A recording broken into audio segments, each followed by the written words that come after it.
Magandang gabi mga Lodi! Happy Mid-Autumn Festival po sa ating lahat! May mga mooncake pa ba kayo? Beke naman!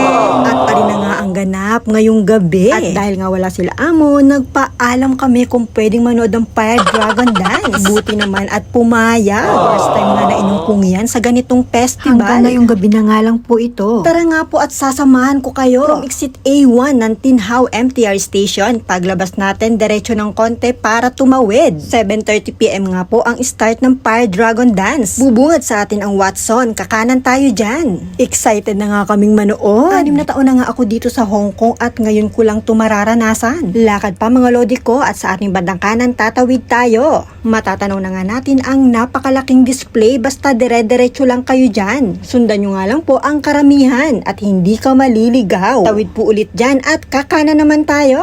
Basta mga Lodi ko, dire-diretso lang kayo dyan. Ayan, lakad pa. Tawid pa mga Lodi ko at bubungad sa atin ang napakalaking display na yan. Kaliwa lang po, basta dire-diretso lang, madami namang tao, makisabay ka na lang. At nanguna na nga si ate ko, hello! Kayo na nga bahala mga Lodi ko kung saan nyo gustong pumwesto pero I suggest na mas malapit dyan sa may banner na yan. Kasi po kami hindi maganda ang napwestohan. Hindi man lang dumaan yung Fire Dragon sa harapan. Pero okay lang, ganun talaga at least nakita rin kahit malayuan. Hanggang ngayong gabi na nga lang po ang celebration na ito, ang Fire Dragon Dance. 7:30 PM po ang start kaya agahan nyo kung gusto nyong manood. Credit ko nga po ang ibang video kay Ate Chelay. Thank you so much. Todo Zoom na yan ha. Enjoy your holiday po mga kakungyan ko. Sulitin ang maghapon. Yung iba nga hanggang gabi pa.